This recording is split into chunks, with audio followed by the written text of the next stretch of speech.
Hey, everyone. Welcome to Strange Stories, where we explore near-death experiences and supernatural stories from people who've had a glimpse of the other side. If you enjoy our content, please consider liking the video and subscribing to our channel.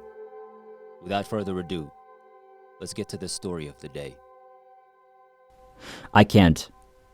It's simply too large and intricate to summarize in this space. It would require a book. I had the day off from school because it was Washington's birthday. I could have stayed at home, but instead I went to work with my father at the family gas station that my mother and father owned. I volunteered there on weekends and after school to assist my father. I pumped gas, washed windows, checked oil, and helped clients by taking their money and giving them change. I also cleaned the toilets, filled the oil racks with oil cans, emptied the soda machine, and collected money, swept up, and did other duties for my father for 50 cents an hour. That was a lot of money in 1966, when comic books were 12 cents, matinee movie tickets were $1, and so on. I could make $4 per day working weekends for my father, and $1.50 per day after school. That equates to $13 to $15 per week. So I chose to spend Washington's school holiday with my father. Massive limestone stones towering as high as 30 feet were nearby the gas station. That day was just another very chilly morning with ice on the ground, which happened a lot in the 60s and 70s. So there wasn't much business that day, and I completed all of the other tasks assigned to me by my dad. I asked him if it was okay if I left for a while. I went out into those massive rocks, ones I'd climbed many times before. To cut a long tale short, freezing and expanding water in the fissures of these rocks had loosened a portion of rock on its 15 to 20 foot high boulder. The piece was perched on an edge that appeared to be attached to the side of a larger rock. I'd climbed over it several times before, but this time it broke free. The piece was tear-shaped, narrow and tapering at the top, but thick, wide and heavy at the bottom, and stood roughly 4 feet tall. It snapped off. I tumbled backwards from the massive boulder, and this stone landed directly on top of me. In fact, I rode it all the way to the ground. It was probably between 400 and 500 pounds. I don't remember much else at the time, besides hearing a screaming voice in the distance. Oh no, I'm dead. I felt strangely removed from it. The next thing I knew, I was floating in the air, dazed, not knowing where I was, who I was, or even what I was. There was an eerie sense of amnesia. I tried to get my bearings and orient myself to my surroundings by carefully observing. My mind was instantly overwhelmed with information. As I peered at the boulder, I realized its chemical makeup could describe every curve, concavity, and convex shape using mathematical concepts that were both familiar and foreign to me. I couldn't believe how clear my mind was. Then I became conscious of a body. I used the following words because they express how I felt, but they were not used. In fact, I wasn't even thinking in words. I became aware of a malfunctioning biological unit. I regarded it in the same manner that I would regard a crunched-up car. I swept over this body, seeing barely nothing between the boulder laying on it and the ground. It was simply a fraction of an inch. The face was distorted and dark, with its mouth open and muck and blood strewn on its brow. It wasn't moving or breathing, and the face appeared to be familiar, but I couldn't place it. Then it struck me. It was my own face. It appeared strange, partially because it was dead and partly because I'd always viewed myself in a mirror. When it was outside of my body, it appeared different. All of my memories came flooding back to me at that point. Who I'd been, who my family and friends were, what I'd done, and what I'd thought. Then it slammed into me like a ton of bricks. I was supposed to be dead. But here I was, still alive and completely cognizant. How is that possible? I became terrified. I had died. Dad was going to be furious at me for killing myself. When I realized I was dying, my terror level skyrocketed.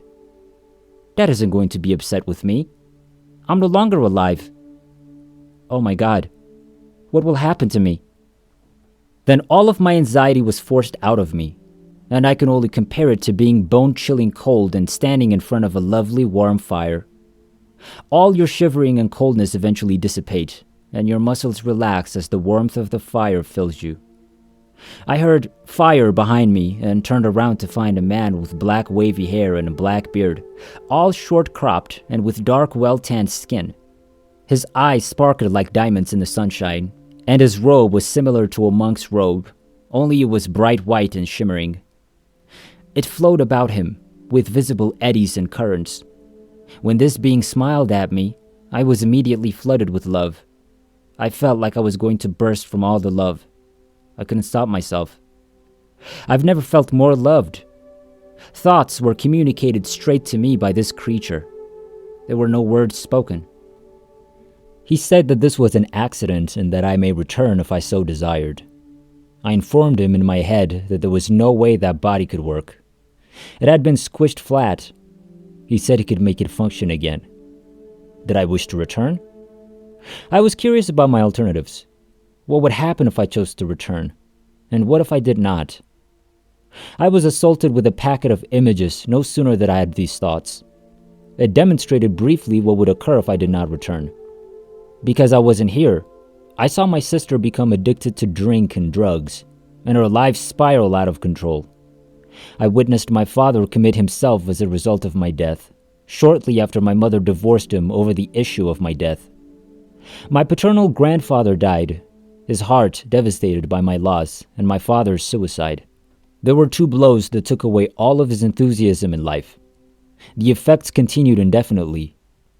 My mother spent the rest of her life miserable, heartbroken and lonely. And I saw a procession of faces of people I'd never meet, whose lives it have influenced. But now, I'd never know any of them, and they'd never know me. The man in the white robe had me and my sister under his control. I've always adored my little sister, and I would have chosen to return for her alone. But witnessing the anguish it would inflict everyone else, mom, dad, grandparents, friends, cousins, aunts, and uncles, I had no choice but to return. Then there was a second set of images, showing what would happen if I went back in time. I ignored the obvious. My father did not commit suicide. My sister fared well. Mom was ultimately content. My grandfather was overjoyed that his first grandson was attending university. My grandfather was a legal immigrant from Italy who never advanced beyond the 4th grade, and he valued education above all else. When his children graduated from high school and I became the first of his grandchildren to attend a major university, he cried like a proud rooster. But what I concentrated on in the second package was the cost of returning. I knew I'd be able to walk again, that everything I'd lost would be restored, albeit only momentarily. I would endure terrible agony in my later life, probably 10 to 15 years after the accident, and it would affect me for the rest of my life. I opted to return. He grinned as if he knew I'd choose the more difficult option because of how I felt from my family and friends. I was back in my body with a snap and a pop. It was packed with crackling electricity, as well as sounds and emotions. I had no breath, no air, and this massive rock was suffocating me. With my one free left hand, my right arm was pinned under the boulder. I grasped the little end of the tear near my nose and rolled it off me like it was made of paper mache. After I drew a painful breath of air, it seemed as if someone had thrust a blade into my right side. It was a terrible breath, so severe that I passed out and slid down an embankment into a depression. Yet as my body flopped over and over, rolling downhill, I was seeing it from the top of my head, half in and half out of my wrecked body. I landed in a clump of vegetation at the bottom of this hollow. My legs were numb and I couldn't move them. I was immobilized from the waist down and could hardly breathe. Every feeble breath wounded me like a blade deep into my right chest. But I was alive, just as the man in the glowing bright white robe had predicted, and I had no idea how he accomplished it. I could feel and hear the crackling of electricity going through me, and I knew I needed to get treatment right now. But how does one get out of a deep ravine surrounded by muddy slopes and rising limestone stumps 15 plus feet high with a shattered back and legs that not only don't operate but also don't feel? Just then, two boys topped the slope above me, one of whom I recognized as Johnny. I called to them faintly, and Johnny knelt by me. I told him to go get my father, since I was terribly harmed. I didn't know the other lad, who lived just up the hill above the ravine where I was laying. He dashed to inform his father to summon an ambulance. There were no paramedics back then. After then, everything went quickly. My dad eventually discovered me as he ran aimlessly about the limestone field, calling for me. My father was the hardest, most courageous guy I'd ever known. Yet when he finally got to me, I saw panic in his eyes. He tried to take me up and carry me out, but I refused because my back was damaged. Soon after, the ambulance arrived at the top of the hill near the house of the unknown boy, and a little army of guys appeared from who knows where. I was tied to a board that was carefully moved below me. A tiny army of guys handed me from hand to hand up the muddy hill that led out of the ravine. The men's line disintegrated in the slick mud, and I began to slide back down the slope, only to be caught and held by my gorgeous papa, who refused to let me fall. He drove his feet into the muck, cut footholds, and hung on until the other men could re-establish their footholds and get me over the hill and into the ambulance where my mother was waiting.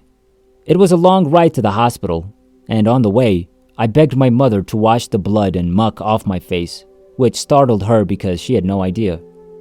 She got a Kleenex from her handbag, soaked it with her spit, and used it to clean my face. My face was so numb that I couldn't even feel her stroking it. I was x-rayed, my clothes were ripped off, and the x-rays revealed no inside damage, but I could feel the electricity from the white-robed man slowly bleed away over the next 11 hours.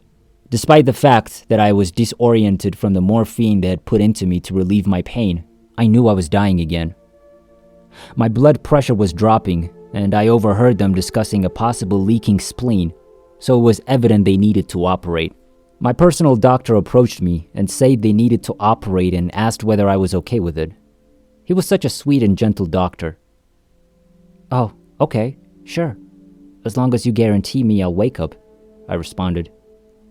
Promises are precious in my family, and you never break one until the entire universe stops you from doing so. And even then, you finish it later. He made the pledge, which meant I'd survive the surgery. He made a vow to me. They gave me an anesthesia and told me to count backwards from 100. "Do it again," the orderly urged after I cleared to 0. So I did, and since I had hit 0 again, I believed he'd just asked me to do it again, so I did it again. They were wheeling me into an operation room. They hauled my body up onto 2 parallel steel bars with multiple nurses and orderlies, with my spine nestled between the 2 rails. My body was draped in blankets. A hood was placed over my face or head. A massive spotlight hung over me, and the room was quite cold. "We're losing him," I heard someone say. Then his blood pressure dropped to 0. It meant my heart had ceased beating. I watched as the doctor, the chief surgeon, cut me open with a saw. I still have an unsightly scar across my chest from when he ripped me open. I heard him say, "Oh my dear God." The internal damage was severe. In truth, I should not have survived the original rock strike. My heart was pushed up under my left armpit and out of its natural cavity. My stomach and liver had been pushed into my right lung, which had collapsed around them. My diaphragm was gone. My intestines, including my spleen, were all stuffed into a space right above my pubic bone. Because there was nothing in my abdomen, nothing looked out of place on my x-rays. I overheard the surgeon explain that he'd seen car wreck victims die with injuries similar to mine. He thought it was incredible that I'd lived this long. He sawed open my throat and pushed his hand into my chest. I'm guessing he went after my heart to massage it back to life. But then something strange happened. People could be heard praying for me. I was suddenly there, and I could see my doctor. He was kneeling on the floor of a waiting area surrounded by seats. My mother, father, and someone else stood nearby. In that room, they were all kneeling on the floor, praying for my life. The next thing I know, I'm back in the operating room where the surgeon is desperately attempting to save my life.